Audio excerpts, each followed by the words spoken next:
Le journal de l'écho avec Jean-Rémy Baudot. Bonsoir Jean-Rémy, on va commencer avec le prix du gaz qui donc augmente et même pour les bénéficiaires des tarifs sociaux. Oui, la hausse en fait est pour tout le monde, c'est la même, on la rappelle, plus 5,2% pour le prix du gaz, ça c'est à partir d'aujourd'hui et sur un an, eh bien cette hausse elle dépasse les 20%, ça touche évidemment aussi les foyers les plus modestes, tous ceux qui ont droit aux tarifs sociaux, des tarifs censés alléger les factures des plus démunis grâce à des déductions forfaitaires. Ça existe pour l'électricité, pour le gaz ou encore pour la téléphonie fixe. Justement, concrètement, qui peut bénéficier de ces aides? Alors, concrètement, c'est toute personne qui bénéficie de ce qu'on appelle la CMU-C, la couverture maladie universelle complémentaire. Ça représente environ 4 millions de personnes en France. Mais en fait, bénéficier des tarifs sociaux du gaz ou de l'électricité n'a rien d'automatique. Déjà, il faut savoir qu'on y a droit. L'information n'est pas très diffusée, même auprès des services sociaux.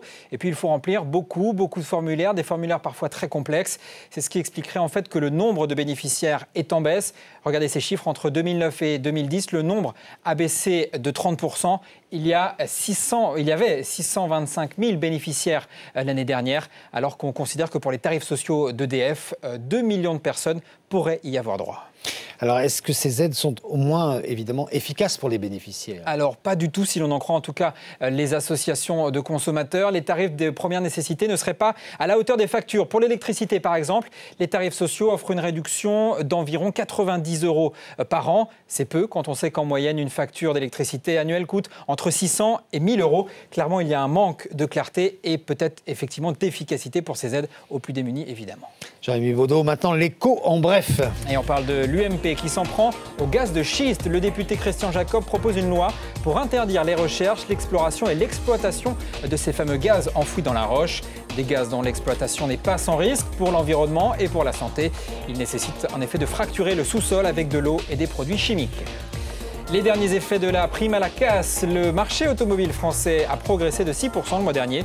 Sur le trimestre, c'est même une hausse qui se rapproche de 9%. À noter que certaines voitures françaises ont la cote actuellement. Moins d'un an après sa sortie, la DS3 de Citroën dépasse sa rivale, la très influente Mini. Ça bouge dans la haute couture. Hermès veut céder sa participation dans Jean-Paul Gaultier. Le groupe de luxe a entamé des discussions auprès d'acquéreurs dont on ignore l'identité. Hermès détient actuellement 45% de la maison de haute couture. Et puis 10 ans après son départ, Marks & Spencer annonce son retour en France. Une boutique sera ouverte sur les Champs-Élysées avant la fin de l'année. Le distributeur britannique cherche aussi des emplacements pour ouvrir des supérettes dans et autour de Paris. Et l'écho en plus, encore une hausse de prix, et cette fois, c'est Air France KLM. Air France KLM, effectivement, qui augmente le prix de tous ses billets. Il n'y aura pas de jaloux. C'est la première fois depuis octobre 2009. Le groupe justifie cette hausse par en fait l'inflation et la nécessité de maintenir ses investissements. Rien à voir donc avec, par exemple, la question du carburant. Donc il y aura aussi peut-être bientôt des hausses liées au carburant. En pratique, en classe éco, la hausse sera, vous le voyez, de 2% pour les vols locaux. Et pour les longs courriers, ça peut aller jusqu'à 50 €. Voilà, donc ça coûte de toute façon de plus en plus cher de voyager très loin.